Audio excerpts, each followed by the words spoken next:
Welcome to my vlog! Mag-share po ako sa inyo ng lulutuin ko ngayon. Another episode ng pagluluto at ito po ay goto. I'm pretty sure alam na po ninyo paano po ito gawin. Pero ipapakita ko pa rin po sa inyo kung paano po ang pagluluto ko ng goto. Of course, kakailanganin po natin ng beef honeycomb. 2 packages po ng beef honeycomb yan.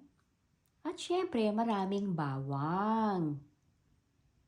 Maglalagay din po tayo ng rice. 2 cups of rice po yan.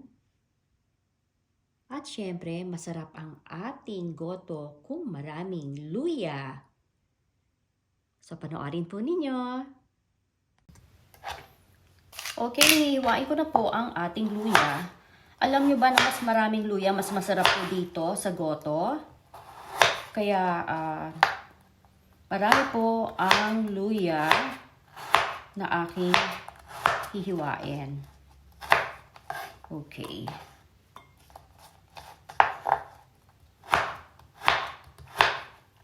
At hindi po ako naglalagay ng onion. I'm not sure kung talaga nilalagyan to ng onion, no? Pero kasi, sa palagay ko, hindi kailangan lagyan ng onion. Kasi ang onion matamis. Di po ba?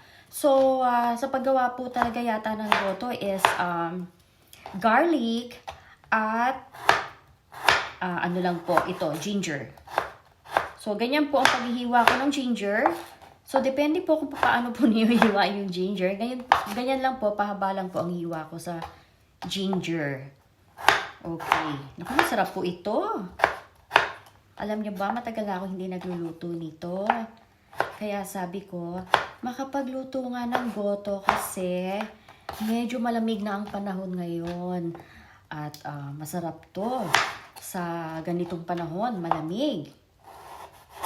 So, ayan, hinihiwa-hiwa ko na ang ating ginger. At ang garlic naman, hindi ko na kailangan mag-chop ng garlic kasi every time po na bumibili kami ng garlic, nilalagay na po namin sa food processor. So, yung garlic namin, parating meron kaming naka-ready na garlic.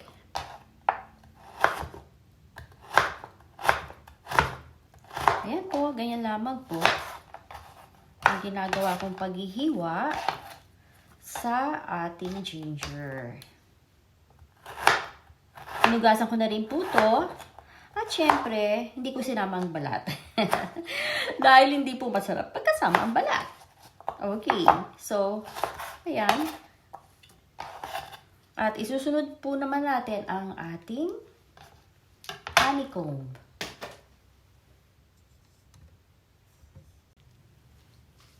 Okay, hiwa-hiwain ko na po ang ating beef honeycomb.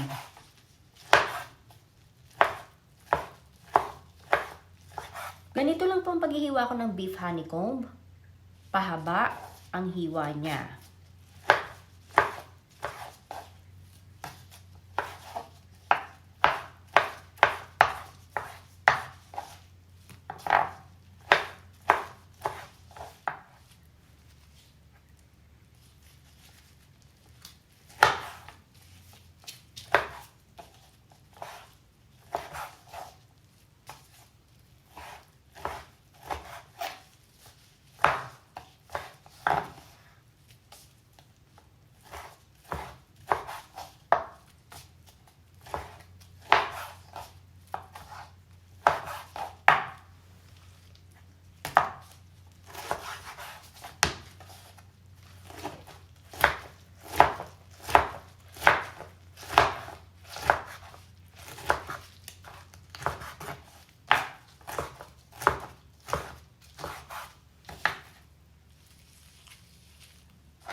Marami-rami po itong ating beef honeycomb. Kasi alam naman ninyo na pagka naluto, lumiliit.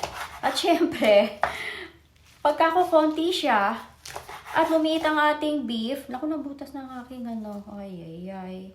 Talagang napakatalas po ng aking kutsilyo. Nahagip lang ng konti. Ayan o, nabutas na. But anyway, hindi na ako magpapalit. Okay na yan. Alright, so, Tatapusin ko lamang to. Ang paghihiwa. At para makita nyo po kung paano ko po siya isosote. Alright, so kaya lang po ako maghiwa ng beef honeycomb pagka gumagawa po ako ng goto. Alam niyo po ba na masarap din to sa sa kare-kare? I know sa kare-kare, tribes yung nilalagay. Pero, kasi pagka walang tribes, na makita tayo yung mga beef tribes, po pwede na rin po itong ilagay sa kare-kare natin. Ganun po ginagawa ko eh. Kasi syempre, kung wala talaga sa market, ang hinahanap natin, marami tayong merong other options. Di po ba? Hindi po tayo na-stuck sa ganung way na pagka wala talaga. No, we can always do something. We can always find a solution. We can always do something na pwede namang masunod ang ating niluluto. At syempre, I'm sure na pagkasanay na po kayo magluto, at karamihan naman ng mga nanay, 100% ng nanay, marunong magluto, di ba? So, kung wala yung recipe na talagang kailangan ninyo, syempre, hanap tayo ng paraan, di ba? Okay, so tapusin ko lang to. At malapit nang matapos, at 2 packages of beef honeycomb po ito. Aking binili.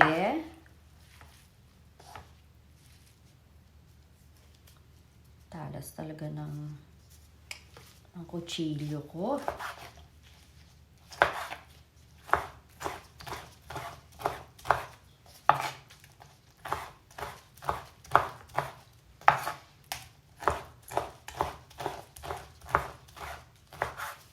Alright.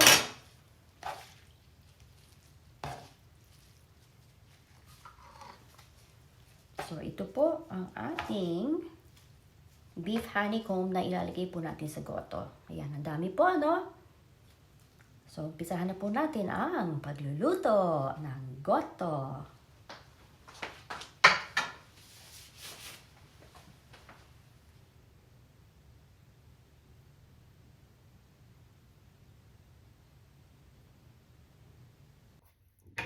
Okay, so let's start cooking.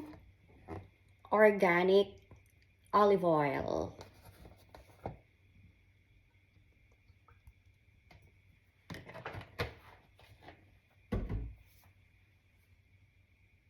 Ilalagay ko na po ang minced garlic. As usual, maraming garlic. Dahil dito po sa ating goto, maraming garlic po ang mas bagay. Pagka naglagay po tayo ng maraming garlic, mas masarap po sa goto ang maraming garlic. So, ayan, isang tambak na garlic na naman yan. Ipapa-brown lang po natin ng garlic. At isasama ko na po, after that, isusuti po naman natin ang ginger. Isusunod ko na po ang ating ginger na hiniwa-hiwa ko po ng maliliit. Napakarami pong ginger nito dahil mas masarap po sa goto ang maraming ginger. So, isosotay lang po natin ang ginger.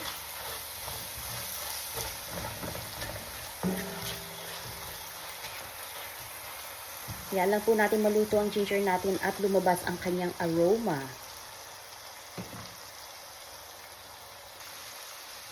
Isusunod ko na po ang beef honeycomb.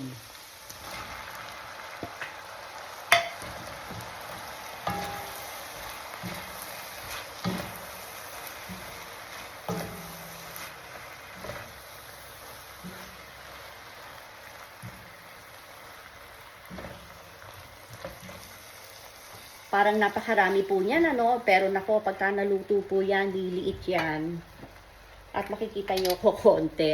Okay, lalagyan ko rin po siya ng black pepper.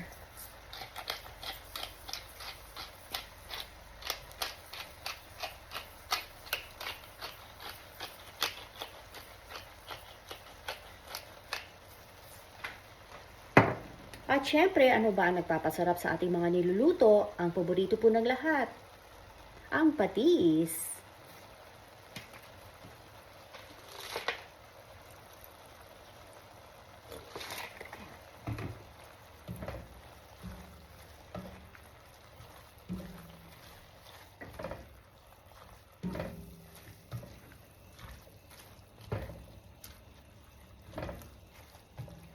Ang bango. Nako, napakabango. Nakakagutom po talaga. I'm sure yung mga anak po ninyo, pagka nagluto kayo nito, naku, magugustuhan din po nila to. Okay, sa ngayon po, tatakpan ko po ang ating niluluto para po lumambot ang ating ang beef honeycomb po natin.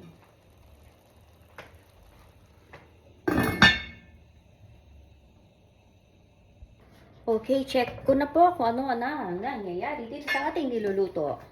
Okay, kumukulo na po siya, pero hindi pa po siya malambot. Okay. I'm sure hindi pa malambot sa itsura niya. Medyo rubbery pa rin siya. Babalik ko po ang takip at hayaan lang po na maluto na gusto ang ating beef honeycomb. Check ko na po kung anong nangyari sa ating niluluto. Okay, so I think pwede na po to. At ilalagay ko na po ang bigas na hinugasan ko na po.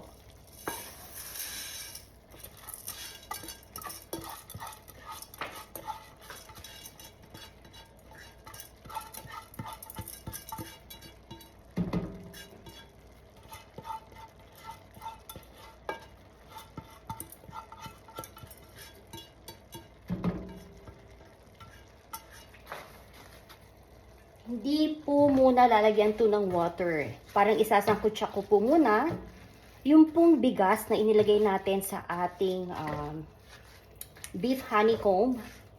Sangkutsa po ng kaunti at tatakpan ko po ito to simmer. Okay? At saka ko po siya lalagyan ng water.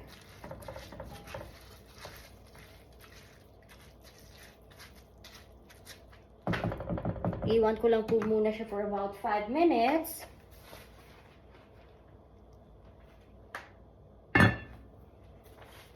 At after 5 minutes po, tsaka lalagyan po ng water. Okay, check ko po ulit ang aking niluluto at halu-haluin.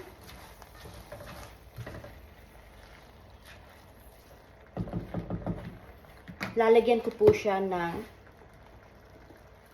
safflower. I'm not sure kung naglalagay din po kayo nito. Ako po ay naglalagay nito. Ito po ay pampakulay na rin sa ating nilulutong goto. Okay, so haluin ko po siya.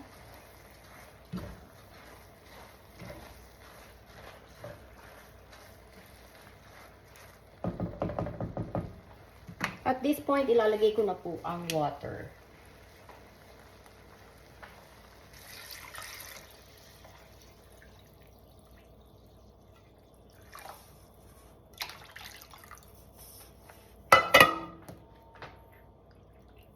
Diyan na po natin lulutuin. Hintayin po natin hanggang maluto ang bigas.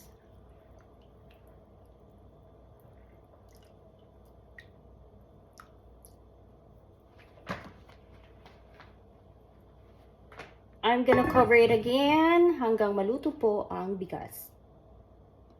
Okay, check na natin ang ating goto. Wow! Luto na po siya. Ready to eat na. Ako, naamoy ko po yung kanyang amoy luya. Masarap po talaga ito kung talagang maraming luya po. Ang sarap niya. At ito na po ang goto na niluto ko po for today. Maraming salamat po muli sa inyong panonood. At parati po kayong mag-iingat lahat. Thank you guys for watching. Again, see you later. Bye!